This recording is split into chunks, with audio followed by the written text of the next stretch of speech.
अगर तुम्हें एक ब्रांड बिल्ड करना है और तुम्हें कुछ नहीं समझ में आ रहा है कि आखिर तुम्हें किस टॉपिक के ऊपर ब्रांड बिल्ड करना है, एक ब्रांड को बिल्ड कहाँ से करते हैं, सोच क्या होनी चाहिए, अपने प्रॉब्लम को कैसे फाइंड करें जो तुम सॉल्व करने वाले हैं अपने ब्रांड के थ्रू, ये चीज़ें मैं आज तुम्हें ये वीडियो बनाने वाला हूँ।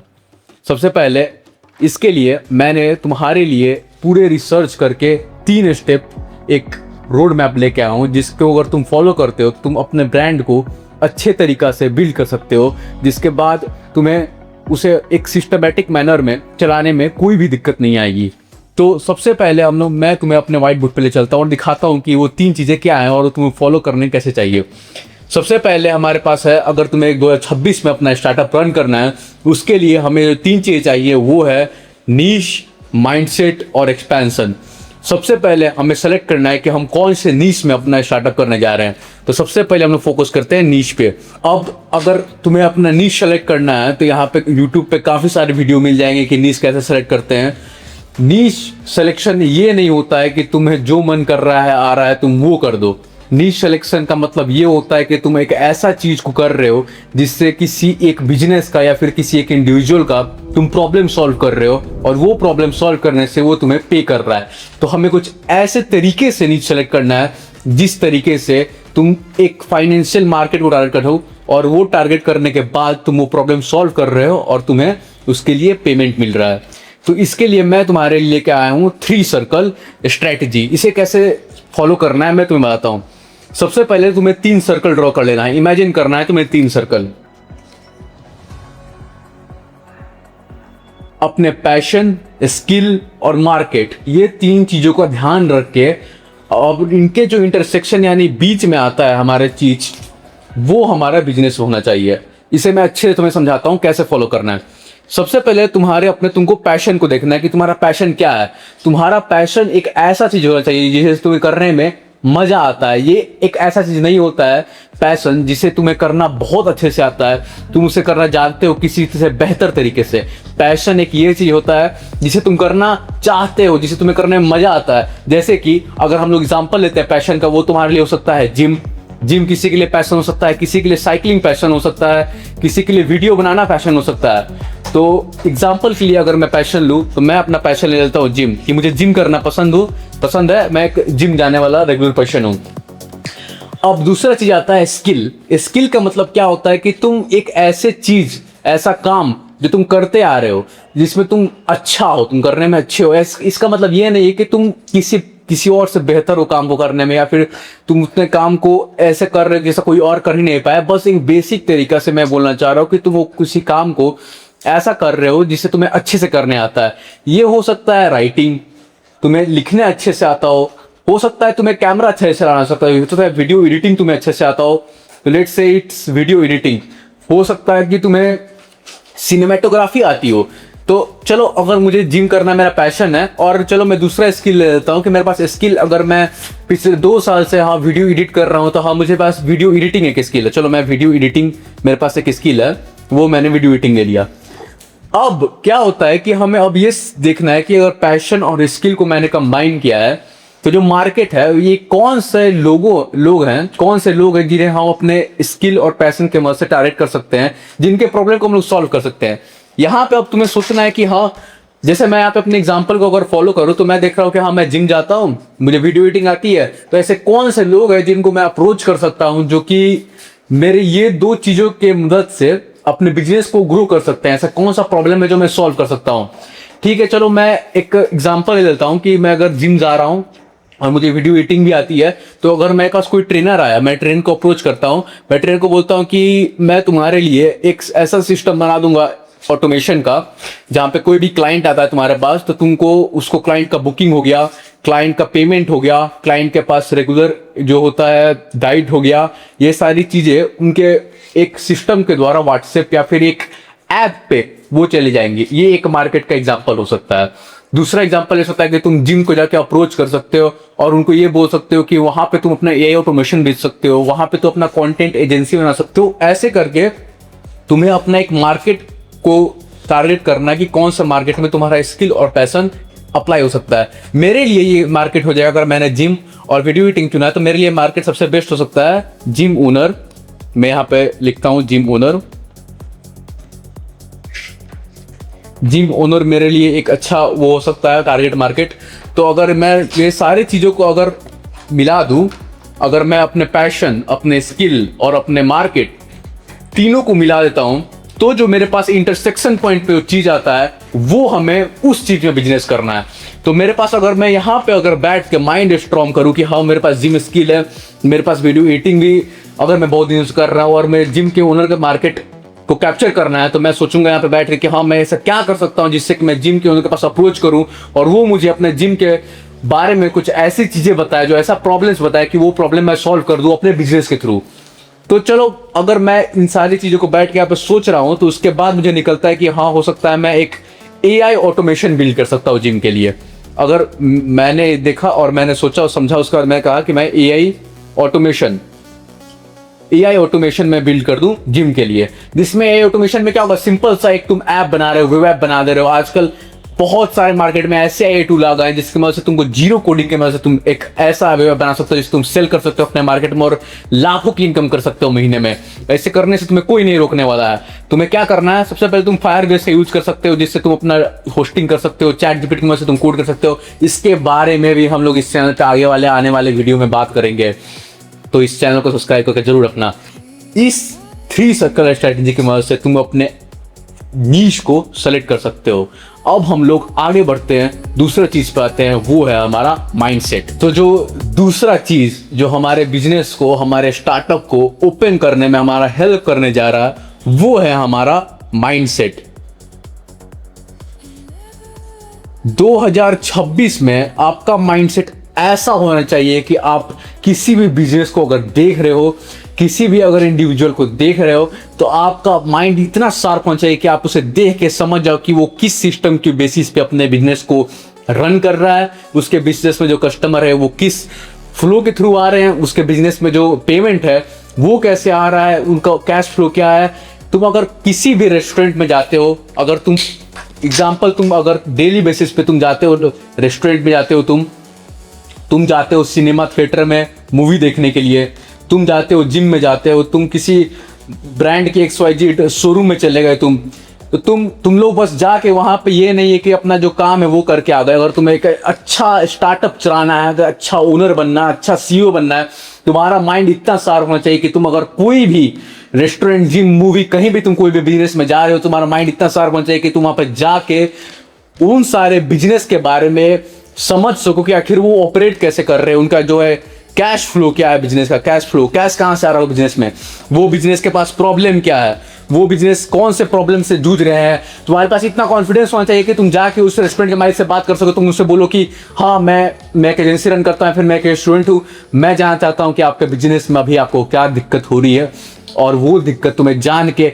हर दिन, अगर तुम किसी दिन किसी रेस्टोरेंट में जा रहे हो, किसी दिन अगर किसी तुम लोकल बिजनेस के यहाँ जा रहे हो, तो ये जरूर ट्राई करना है कि तुम्हें उसके सिस्टम को नोटिस करना है। तुम ऐसे ही धीरे धीरे नोटिस करते करते ही अपने एक पेन पॉइंट को समझ पाओगे, जो पेन पॉइंट बिजनेस फेस करते हैं, और वो पेन पॉइंट को सॉल्व करके ही हम एक अच्छा बिजनेस डेवलप कर सकते हैं 2026 में। अब ये 2014 नहीं रह चुका है जहाँ पे तुम कोई सा भी एक अपना पैशन उठा लिया और उसमें बिजनेस डेवलप कर चुके हैं। लाखों बिजनेस हर एक फील्ड में आ चुके हैं। तो पेन पॉइंट समझना ही सबसे बड़ी बात है। कैश फ्लो हो गया, उनको क्या प्रॉब्लम हो रही है समझ लिए। कस्टमर एक्विजिशन, आजकल के बहुत सारे बिजनेस जो होते हैं कस्टमर एक्विजिशन में जो होता है कस्टमर एक्विजिशन। तो तुम अगर किसी भी बिजनेस में जाओ तो तुम उनके ओनर से बात करो, तुम उसके क्लाइंट से बात करो, तुम जो होता है उनके कस्टमर से बात करो, और देखो कि तुम क्या प्रॉब्लम फाइंड कर सकते हो बिजनेस में।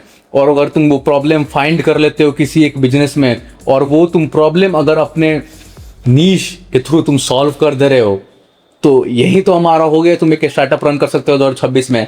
ऐसा माइंडसेट तुम्हें डेवलप करना बहुत जरूरी है। ऐसा माइंडसेट डेवलप कैसे हो गया? तुम्हें सबसे पहले अपना आंखें हमेशा ओपन रखनी है, आईज ऑलवेज ओपन। आंखें खुली रखनी है, कान खुले रखने हैं, ईयर ओपन, और सुनते रहना। जहां जा रहे हो वहां सोचते रहना क्या कि बिजनेस रन कैसे करता है, क्या है बिजनेस, बिजनेस बिजनेस दिमाग में चलते रहना चाहिए। आंखें खुली, कान खुली, और फिर तुम इस तरह से अपना एक माइंडसेट डेवलप कर सकते हो, जिसके बाद तुम्हें देखने का नजरिया पता चल जाएगा कि आखिर तुम्हें बिजनेस को किस नजरिए से देखना है, और तुम्हारा माइंड इतना ओपन हो जाएगा कि तुम अपने नीश को वहां अप्लाई कर सकते हो, जिससे कि तुम उनके प्रॉब्लम को सॉल्व कर सको। अब हम लोग आते हैं अपने तीसरे स्टेप पे, वो है एक्सपेंशन, कि आखिर अपने बिजनेस को हम लोग एक्सपैंड कैसे करेंगे, या फिर जस्ट एंड फॉर से अगर तुम्हें अपना नीश मिल गया, तुम्हें अपना माइंडसेट पता चल गया, अब तुम इसे क्लाइंट के पास ले कैसे जाओगे, उसके बारे में हम लोग बात करते हैं। अगर तुम्हें अपना पहला क्लाइंट फाइंड करना है, या फिर अगर तुम पहला क्लाइंट फाइंड कर चुके हो और तुम्हें एक्सपैंड करना है, तो एक्सपैंड करने का बस 3 से 4 कुछ तरीके होते हैं जिसके थ्रू तुम अपने बिजनेस को एक्सपैंड कर सकते हो, या फिर पहला क्लाइंट खोज सकते हो। सबसे पहला जो तरीका मैं वो बताऊं वो है कोल्ड ईमेल करना। आज 2026 में भी कोल्ड ईमेल इतना कारगर है कि अगर तुम अच्छे से कोल्ड ईमेल कंपनी को करते हो तो गारंटी है कि वो कंपनी तुम्हारे कोल्ड ईमेल को जरूर पढ़ेगा। कोल्ड ईमेल हमें ये नहीं करना है कि तुम अपना 10 पैराग्राफ पे ऐसे लिख के भेज दे रहे हो कि मैं ये करता हूँ, मैं वो करता हूँ, मेरे पास इतना एक्सपीरियंस है, मैंने इसके लिए काम किया, उसके लिए काम किया। ये हमें बिल्कुल भी नहीं करना है, किसी के पास इतना टाइम नहीं है कि वो तुम्हारा पढ़ेगा। हमें क्या करना है, 3 से 4 सेंटेंस मैक्सिमम लिखना है। तुम पॉइंट टू पॉइंट लिखोगे। सबसे पहले पॉइंट में तुम्हें ये लिखना है कि तुम आखिर क्या कर रहे हो, तुम्हारे पास क्या एक्सपीरियंस है, तो वर्क एक्सपीरियंस क्या है। तो पहला बार में तुम्हें मानो वर्क एक्सपीरियंस लिख दिया, तुमने कुछ अपना ईमेल तैयार किया, उसमें पहले ईमेल में तुमने लिखा अपना पहला सेंटेंस में वर्क एक्सपीरियंस, तुम कितने साल से काम कर रहे हो, क्या काम कर रहे हो, पोर्टफोलियो का लिंक डाल दिया। दूसरी चीज में तुमने डाल दिया कि तुमने क्या प्रॉब्लम नोटिस किया है, बिजनेस के बारे में तुमने क्या प्रॉब्लम नोटिस किया, प्रॉब्लम नोटिस डाल दिया। फिर तीसरा चीज तुमने डाल दिया कि तुम वो प्रॉब्लम सॉल्व कैसे करने वाले हो।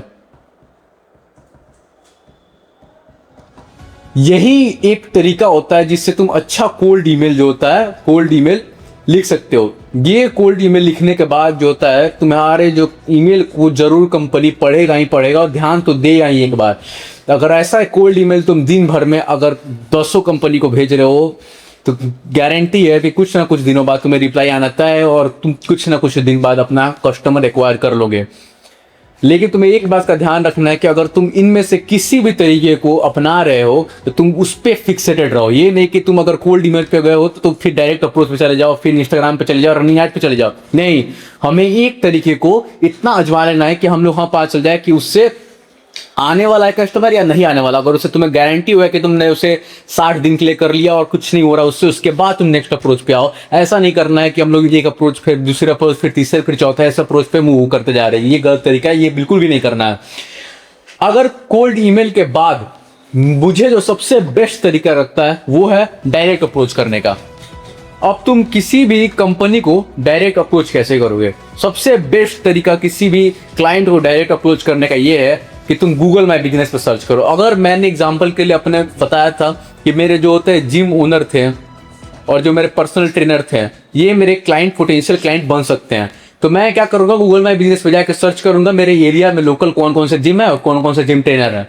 अब मैं उनके नंबर निकाल लूंगा, मैं उनके नंबर से निकाल के उनसे कॉल करके बात कर लूंगा कि मैं सर ये सर्विस प्रोवाइड करता हूँ, क्या आप इंटरेस्टेड होंगे। और मैं गारंटी लिख के दे रहा हूँ तुम्हारे लोकली ऐसा कोई ना कोई बिजनेस होगा ही कि लेकिन अगर तुमने अच्छा प्रॉब्लम और अच्छा पॉइंट पकड़ा है जो बिजनेस फेस कर रहे हैं, तो ऐसा कोई आसपास में लोकल में बिजनेस होगा ही जो वो पॉइंट को सुन के तुम्हारे ऑफर को मना नहीं कर सकता है, एक face to face meeting fix कर देगा।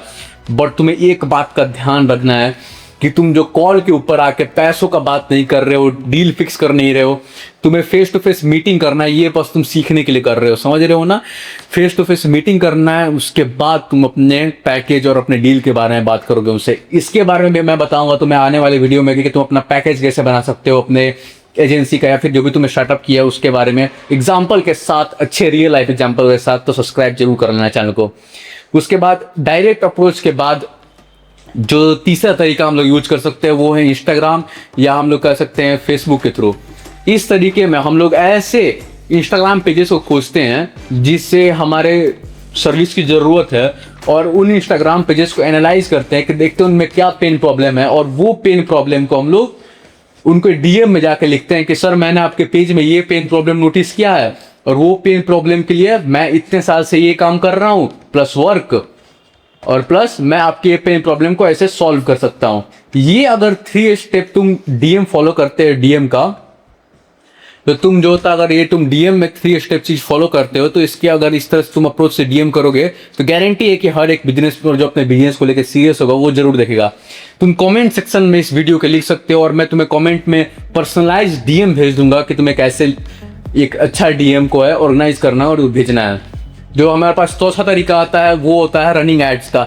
ये मैं रिकमेंड नहीं करता हूँ बेसिकली करने के लिए, क्योंकि इसमें क्या होता है कि इसमें आप पैसा बर्न भी करते हो और एक अच्छा आपको सीखने का अपॉर्चुनिटी भी नहीं मिलता है जो आपको इस 3 तरीके में सीखने को मिल रहा है। जब आप डायरेक्ट अप्रोच करते हैं, आप कोल्ड ईमेल करते हैं, इंस्टाग्राम करते हैं, you are interacting with the brand, you will understand how things work in real life. But with running ads you are just there to put an ad and you just wait and it's guaranteed that someone will call you. सो हमें क्या करना है कि हमें Meta का use करके, हमारा जो होता है व्हाट्सएप का यूज़ करके, हमें एक अच्छा सा ऐड का टेम्पलेट बनाना है हमारे सर्विस के ऊपर और उससे अच्छे से ऐड को टारगेट करना है। ये नहीं कि हम लोग बस व्हाट्सएप में पहले से फीचर आता है ऐड का करके उससे ऐड करके ऐड को रन कर दे रहे हैं, वो बिल्कुल भी नहीं करना है। हमें मेटा ऐड के थ्रू अच्छे से टारगेटेड ऐड जो होता है वो रन करना है। वो टारगेट ऐड को दे के ऐसा गारंटी है कि क्लाइंट्स हमें कॉल जरूर करेंगे और जब वो कॉल करेंगे तो हमें उन्हें ऐसा पैकेज देना है जिससे वो मना नहीं कर सके। इस तरीके में यही ध्यान देने की बात है कि हमें इतने अच्छे से टारगेट करना है कि कोई भी जो हमारा नीश में आने वाला बिजनेस कैटेगरी है वो बिजनेस कैटेगरी हमारे ऐड को देख के ऐसा नहीं कहे कि नहीं ये फालतू चीज़ है, उसे लगना चाहिए कि हाँ ये मेरे लिए हेल्पफुल हो सकते हैं। इतना तुम्हें स्मार्टली काम करना है और टारगेट करना है ऐड को। ऐड टारगेट कैसे करना है, ये ऐड का टेम्पलेट कैसे बनाते हैं, ये भी आने वाले वीडियो में मैं आपको बताऊंगा।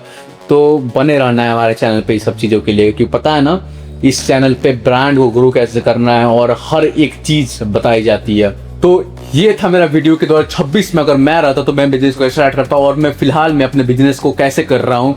ये पूरा स्टेप बाय स्टेप प्रोसेस है जो मैं यूज़ करता और मैं यूज़ करता हूँ भी अभी, जिससे एक बिजनेस को अच्छे से रन कर सकते हैं और हो सकता है आपको ग्रोथ देखने को मिल जाए अगर आप फोकस करके 3 से 4 महीने अपने बिजनेस पे काम करेंगे तो। Thank you so much.